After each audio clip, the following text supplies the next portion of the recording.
Hello everyone, welcome to part 2 of Castlevania 1. Ah, memory's right.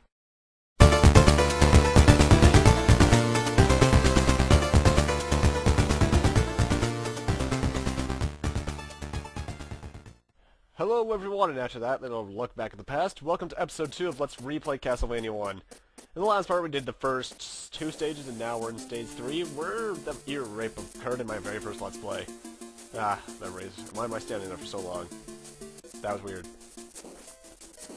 And in this stage we get the introduction of what is easily one of my least favorite enemies in Castlevania history. Not the ghost, but that guy up there, Fleeman, or Hunchback as known in this game. What they'll tend to do is jump along the ground at random, and they have no telegraphing whether or not they're going to do a short jump or a high jump, and it's ugh.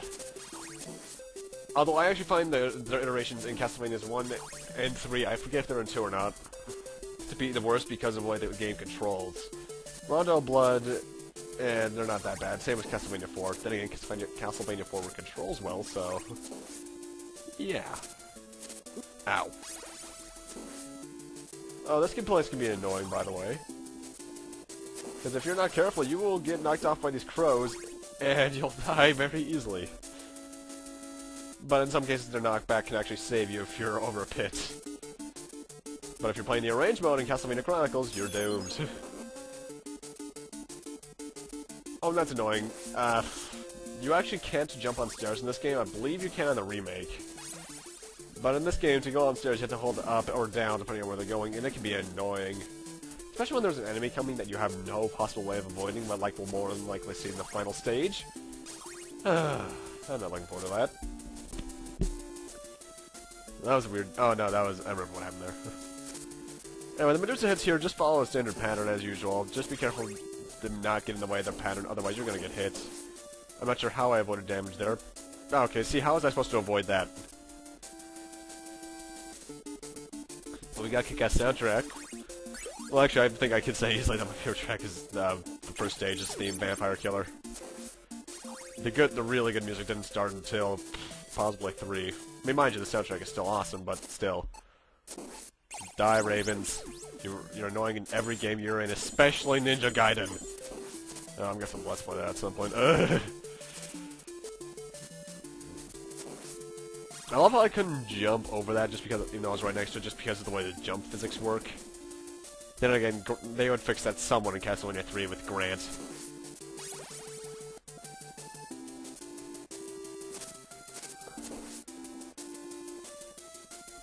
And actually, these are the little, I forget what they're called. I think they're called Skull Towers. It's been a while since I last played Symphony of the Night, so I can't remember what they're called.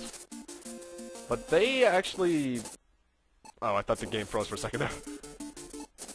They actually do have 2 versions of an attack from earlier, going left or right. However, a whip can destroy the attack from the left or right. Just be careful of them because their fireballs will still be there when you freeze time with the pocket watch rather. I can't speak. So yeah, watch out for them. Hey, that little thing to the right is where the final boss is going to be. Because we're actually halfway through the game. There's only 6 technical stages. It's just that there's an actual checkpoint that'll save you from game overs when in the 6th stage. And here we have... Oh, there's a pot roast in there, by the way. Boss number 3 is the mummies. The stopwatch does not affect these guys at all, so I actually somehow have a lucky run, though.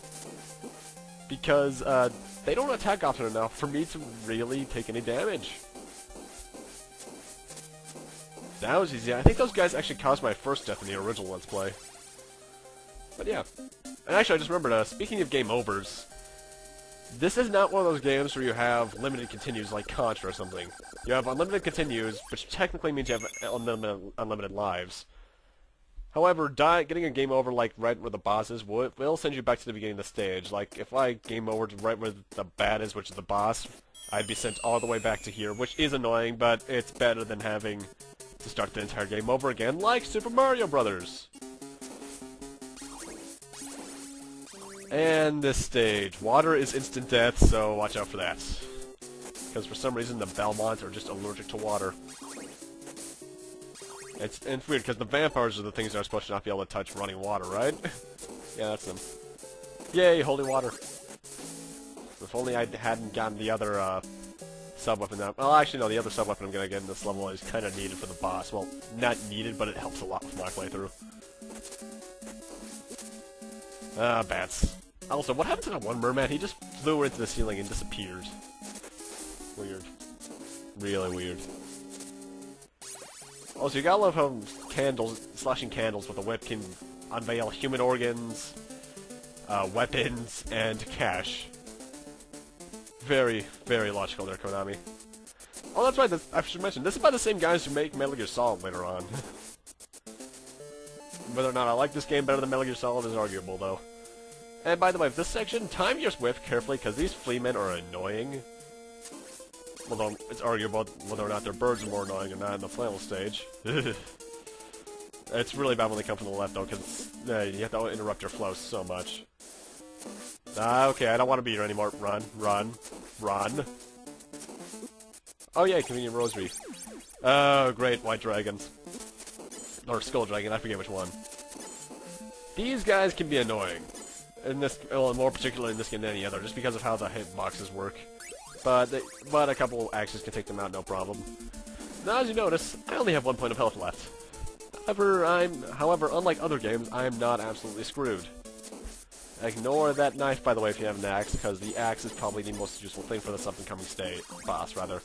Pot roast in that blocker right there. And I believe there's another skull dragon here, right? I recorded this last night, so I can't remember. Yes, there is. And you stood no chance. Or he stands no chance, really. Oh, triple shot, yay! Now I can throw 3 axes at once, which is actually much more useful than the double shot for this boss. Sadly, there's no quadruple shot, though, but then again, that'd be kind of overpowered. Boss number 4. The creature and his Igor? Well, it's an immortal hunchback. The axe is really useful for this boss because you can aim from a distance and you can hit the hunchback in midair, which freezes it. Because otherwise, this is actually one of the hardest bosses in the game, but overall, it's not that bad compared to other bosses. And Castlevania 3 especially. I'm looking at you, Death.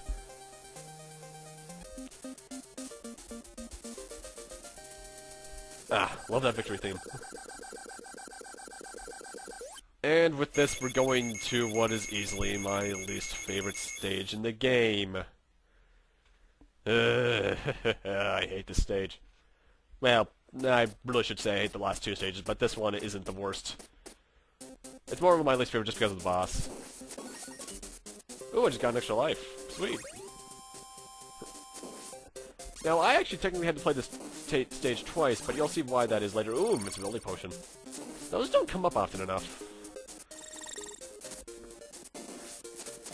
Now, one thing I just remembered that I haven't mentioned yet, and it's not even mentioned in the game's manual, is that you can actually deal critical hits in this game. I don't know what the ratio is, but say if you're, like, fighting Dracula at the final boss fight, or any boss fight in particular, really, you might notice that you're doing, like, maybe 1-2 bars of damage normally, but you might do an occasional 3 or 4. That's a critical hit. I'm not sure what the exact algorithm for them is, but it happens, and you generally want that to happen, because they help a lot. Especially in the final boss. Then again, it's not even the hardest boss. Well, maybe it's the hardest final boss in the series. Arguable. Because Castlevania 3 isn't that bad. Castlevania 2 is just pathetically easy due to the holy water. Yeah, maybe it is the hardest. Well, Bloodlines, maybe. And the Super Nintendo version of Rondo of Blood, or rather, Vampire's Kisses, we got it for some reason. Oh, that final boss. We'll get to that whenever I do Rondo of Blood. By the way, there's a pot roast in this one right there. You know, that's one thing I really like about the old NES and Super Nintendo age, is that they really encourage exploration to find stuff like that, which helps a lot. You don't really get that much in games nowadays, aside from maybe, like, Uncharted to find all the extras and such, which is really good, by the way. I hate absolutely linear games, unless they actually do a lot to make them unique, like Final Fantasy 13, admittedly. Oh, Axe Knights. These guys are not fun. Well, that one just off-screened himself, so he's pretty good, but this guy is a bit more troublesome. Axes are rather effective against them, and they take 8 whip hits. I'm not sure how many axes that is. But they can still be annoying just because you can jump over their axes, but it'll come back at you. And if you're crouching, they can throw an axe down, so watch out for that. And, oh, that's right, I forgot to mention the blood skeletons, which are the red skeletons. These guys are probably the best mooks in the game because they cannot die. You can knock them to pieces, but they'll reassemble after a while. And later games will introduce variants of them that get to pull themselves back together faster, especially in Symphony of the Night, where there's like 8 different versions of them in the Reverse Castle. Actually, I should do Symphony of the Night soon, because I actually really like that one. Because Castlevania doesn't stay A to B platformer for long overall, really.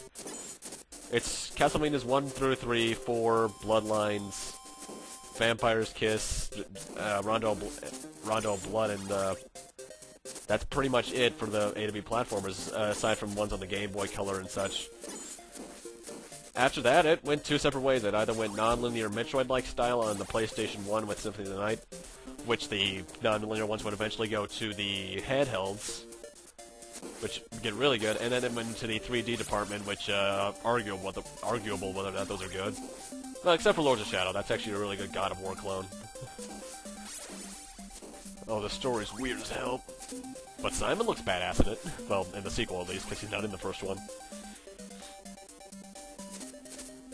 You can tell I'm a Castlevania nerd. They really need to make a sequel to Castlevania, to Symphony of the Night, actually, because with the way that game's good ending goes, we need a sequel to that cliffhanger. Well, not really cliffhanger, but yeah, you'll see whenever I get to doing that game.